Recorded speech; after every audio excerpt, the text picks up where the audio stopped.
Hello and welcome to the Silver King's War.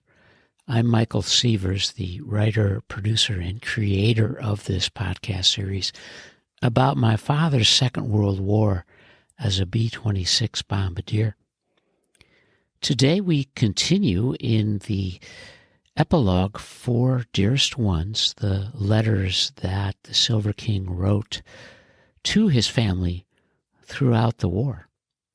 It's September of 1943. The Silver King has finished gambling and gunnery school in Las Vegas, and he's now en route to Carlsbad, New Mexico.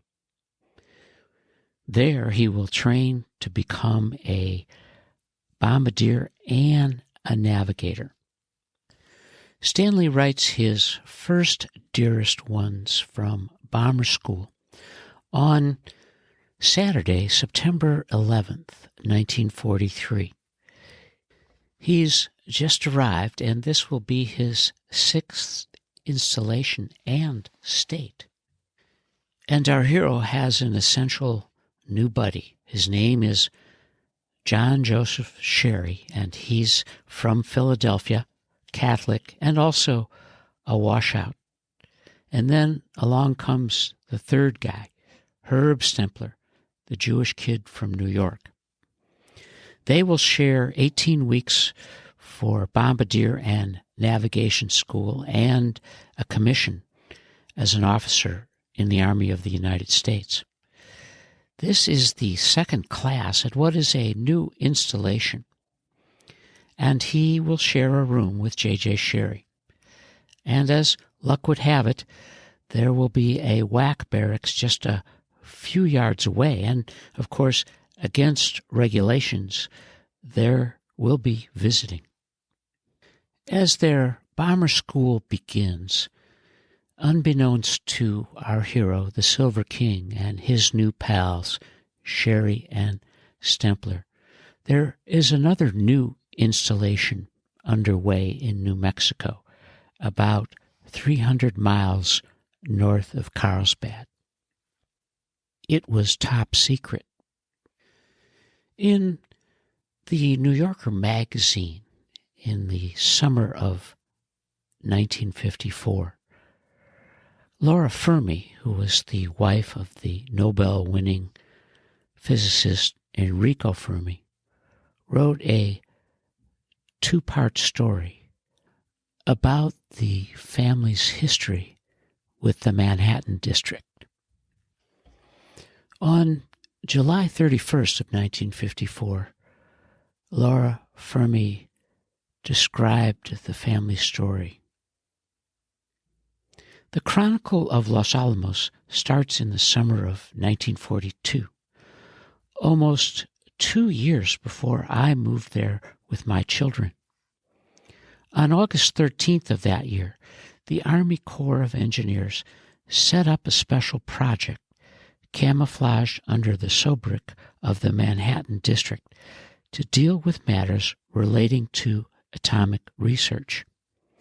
On September 17th, Secretary of War Henry Stimson put Brigadier General Leslie R. Groves in charge of the Manhattan District. At the same time, even though no chain reaction had yet been achieved, it was decided to get to work immediately on the building of the laboratories and production plants that would be needed for turning out atomic bombs. Piles for the production of plutonium, a vital product of uranium fission, would be centered at Hanford, Washington. Oak Ridge, Tennessee would be used for the separation of very fissionable uranium from the less fissionable kind. Work on the design and construction of an atomic bomb, the most secret part of the project, would be carried on in a spot even more secluded than the two others. In the search for such a spot, General Groves was helped by Professor Robert Oppenheimer. Dr. Oppenheimer's family owned a ranch in the Pecos Valley, on the eastern side of the Sangre Cristo Mountains in New Mexico. He was thoroughly acquainted with the countryside, and he suggested to General Groves that the buildings and grounds of the Los Alamos Ranch School for Boys, which stood on a lonely mesa high above the valley of the Rio Grande, might be the ideal place.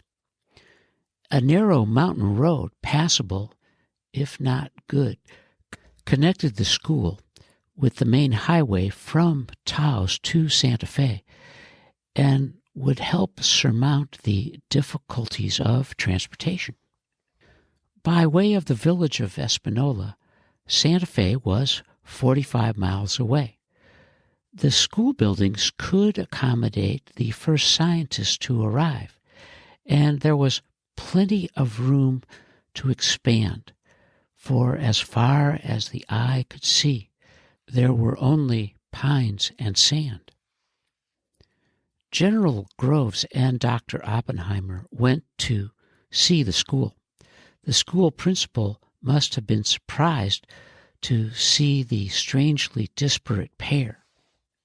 A slender intellectual with rounded shoulders and narrowed eyes, who acted as a guide to a burly army officer, straight, direct of manner, with authority in his voice.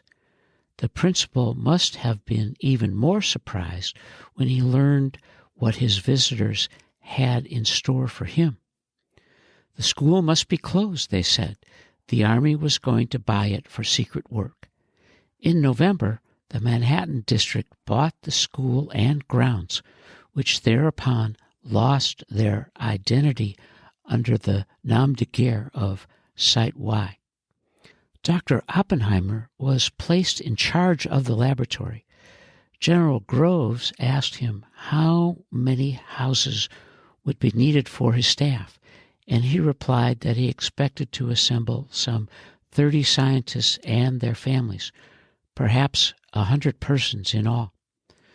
Dr. Oppenheimer turned out to be a marvelous director, but in predicting the size of Site Y, he did not do so well. By the end of the war, the place had a population of 6,000, and 10 years after its birth, it had a population of 12,000 and a housing shortage. Into that community disappeared scientists from all parts of the United States and England. For 2.5 years, the place was not indicated on any maps. It was not part of New Mexico. It had no official station. Its residents could not vote. It was Los Alamos to those living there, Site Y to the few outsiders who knew of its existence, and Post Office Box 1663 Santa Fe to anyone who had occasion to write to its inhabitants.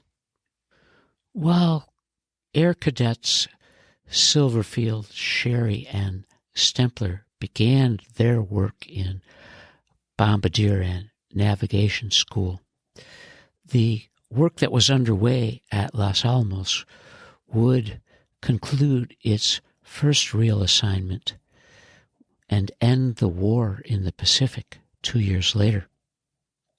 But now, in the early fall of 1943, our hero and his guys began their work with 10 hours of navigation school a day and the opportunity, perhaps, to write 1 letter per week.